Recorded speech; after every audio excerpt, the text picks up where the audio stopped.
नमस्कार प्यारे बच्चों, आप देख रहे हैं मेरा YouTube चैनल मुनीश मैथ, जिसके अंदर आज हम करने जा रहे हैं छठी कक्षा का गणित।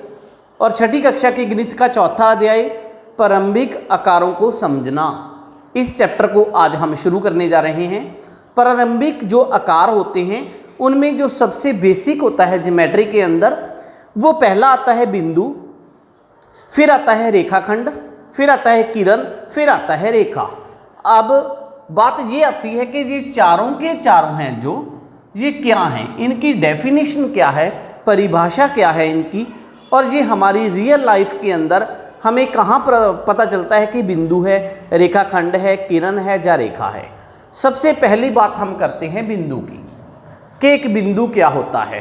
कोई भी एक ज्योमेट्रिकल फिगर कोई भी एक ज्योमेट्रिकल फिगर का मतलब, जैसे मेरे पास ये बोर्ड है, मेरे पास ये मार्कर है, ठीक है, आयत है, वर्ग है, जो भी हम ड्रॉ करते हैं कॉपी पे, ठीक है, सिलेंडर है, ठीक है, ये सारी चीज़ जो आती है इन सभी का नाम है एक ज्योमेट्रिकल आकृति, ठीक है, ज्यामिति एक आकृति है ये। इसके अंदर ये जो बिंदु है इसकी परिभाषा क्या है, बिंदु क्या होता है। सबसे पहली बात यह है कि बिंदु है एक, ठीक है, ये एक ज्योमेट्रिकल आकृति है, ज्यामिति आकृति है, ठीक है। बिंदु को हम ऐसे लगाते हैं, ये हमने एक बिंदु लगा दिया, तो फिर इसकी परिभाषा क्या बनेगी। इसकी परिभाषा ये बनेगी कि कोई भी एक आकृति, कोई भी एक ज्यामिति आकृति जिसकी लेंथ, ब्रेथ, हाइट, तीन चीजें होती है ना, लंबाई इसको बोल देते हैं, फिर चौड़ाई, फिर ऊंचाई।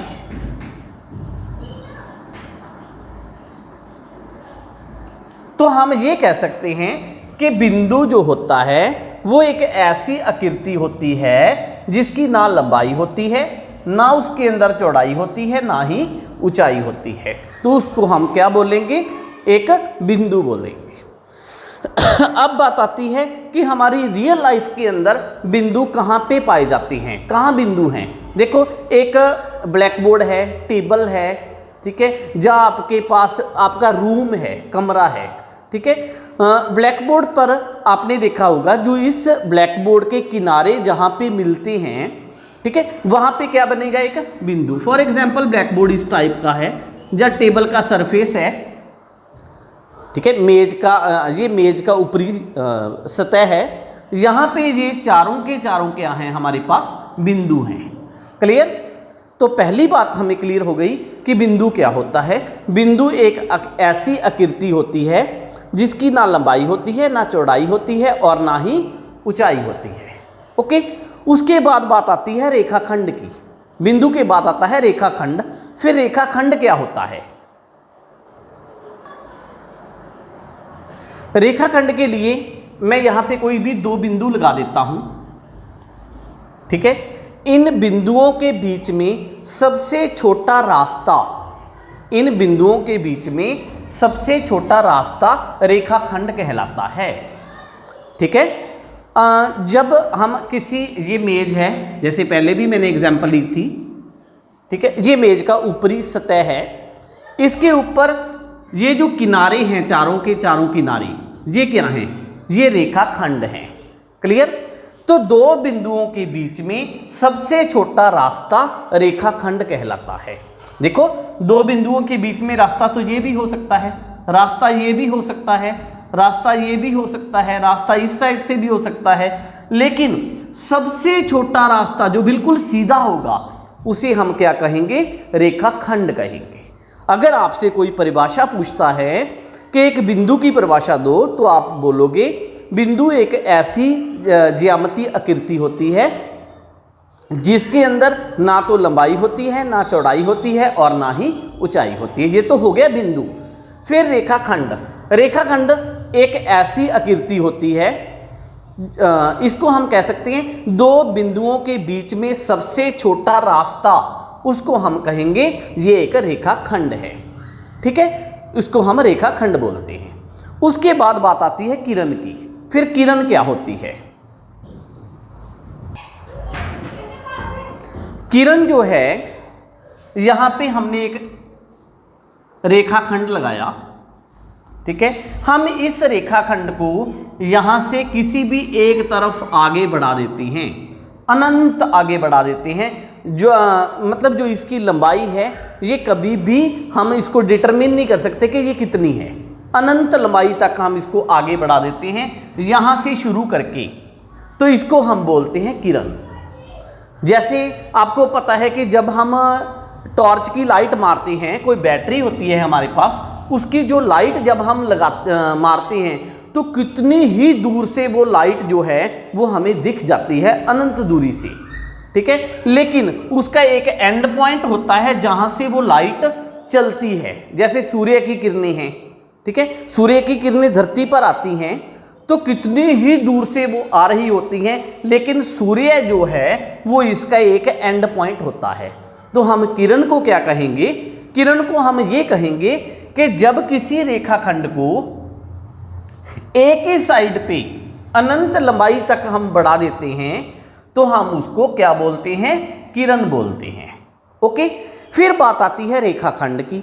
तो फिर इसी से डेफिनेशन बन जाती है रेखा की, सॉरी। जब हम किसी रेखाखंड को दोनों तरफ, ये एक रेखाखंड था मेरा, इसको इस साइड भी मैंने अनंत लंबाई तक बढ़ा दिया, इसको इस साइड भी मैंने अनंत लंबाई तक बढ़ा दिया, तो इसको हम बोलते हैं रेखा। ओके, इसको हम रेखा बोलते हैं। अब बिंदु के बारे में जो बेसिक क्वेश्चन हैं जो पूछे जाते हैं वो ये हैं। पहली बात मैंने आपको बताई थी कि बिंदु वो होता है जिसकी ना लंबाई होती है, ना चौड़ाई होती है, ना ऊंचाई होती है। अब चारों की डेफिनेशन आपको पता चल चुकी है। तो बिंदु, मान लो यहां पे मैंने एक बिंदु लगा दिया, इसके बीच में से कितनी रेखाएं खींची जा सकती है एक बिंदु में से? तो हम खींच के देखते हैं।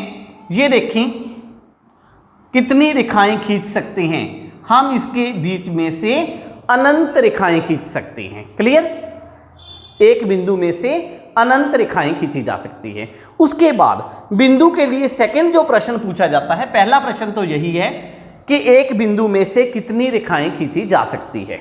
दूसरा जो बेसिक प्रश्न हमसे पूछा जा सकता है वो ये है कि दो बिंदुओं में से कितनी रेखाएं खींची जा सकती है। अगर हमें दो बिंदु दिए गए हों तो उसके बीच में से हम कितनी रेखाएं खींच सकते हैं। देखो यहां पे मैंने दो बिंदु लगाए, इसके बीच में से एक मैंने लाइन ड्रॉ कर दी। अब दूसरी लाइन मैं कहां पे ड्रॉ करूं? इसके ऊपर ही ड्रॉ होगी ना। तो इसका मतलब ये हुआ कि दो बिंदुओं में से सिर्फ एक रेखा खींची जा सकती है, सिर्फ एक रेखा खींची जा सकती है। ठीक है, इसमें से अनंत रेखाएं खींची जा सकती हैं। क्लियर? बिंदु के लिए मतलब तीन बातें आपने याद रखनी है। बिंदु एक ऐसी आकृति है जिसकी ना लंबाई होती है, ना चौड़ाई होती है, ना ऊंचाई होती है। और दूसरी बात, एक बिंदु में से अनंत रेखाएं खींची जा सकती हैं। ठीक है। इसकी तीसरी बात है कि अगर दो बिंदु दिए गए हों तो उसके बीच में से सिर्फ एक ही रेखा खींची जा सकती है। सेकेंडली, रेखाखंड। रेखाखंड के बारे में जो हमसे प्रश्न पूछे जा सकते हैं वो कौन से प्रश्न पूछे जा सकते हैं? ये मेरे पास एक रेखाखंड है, इसका मैंने नाम लिखा AB। AB मेरे पास एक रेखाखंड है। ठीक है, पहली बात तो ये है कि किसी भी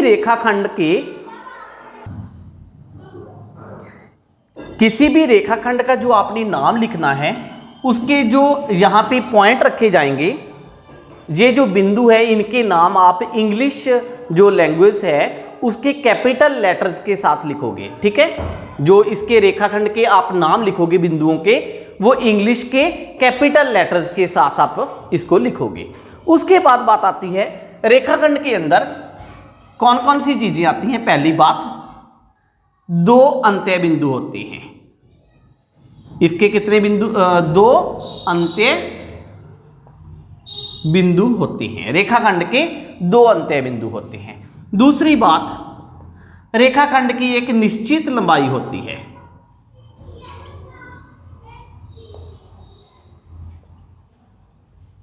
निश्चित लंबाई होती है।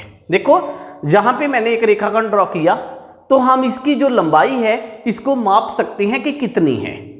ओके, ये रेखाखंड के लिए होता है। फिर किरण के लिए क्या होगा, किरण हम ड्रॉ करते हैं इस टाइप की, इसको किरण बोलते हैं। यहां ए से ये शुरू है।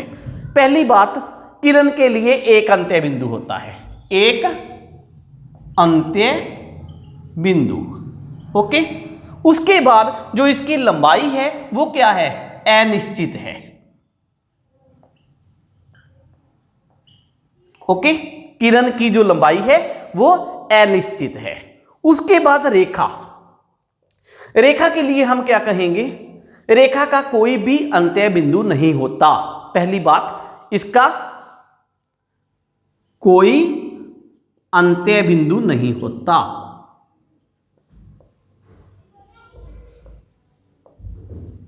और दूसरी बात, इसकी जो लंबाई है वो क्या होगी, अनिश्चित होगी। ठीक है, इसकी भी लंबाई को हम नहीं माप सकते, अनिश्चित है। ओके, तो इस तरह के बेसिक प्रश्न हैं जो हमें बिंदु, रेखाखंड, किरण और रेखा के रिलेटेड पूछे जा सकते हैं।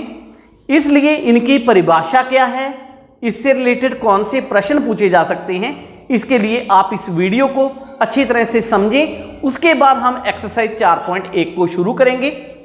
तो आज के लिए इतना ही। अगर आपको मेरी वीडियो अच्छी लगी तो प्लीज़ मेरे वीडियो को अपने फ्रेंड के साथ शेयर करें और मेरे चैनल को सब्सक्राइब कर लें, क्योंकि जब भी मैं नई वीडियो अपलोड करूंगा तो उसकी नोटिफिकेशन आपको मिलती रहेगी। Thank you.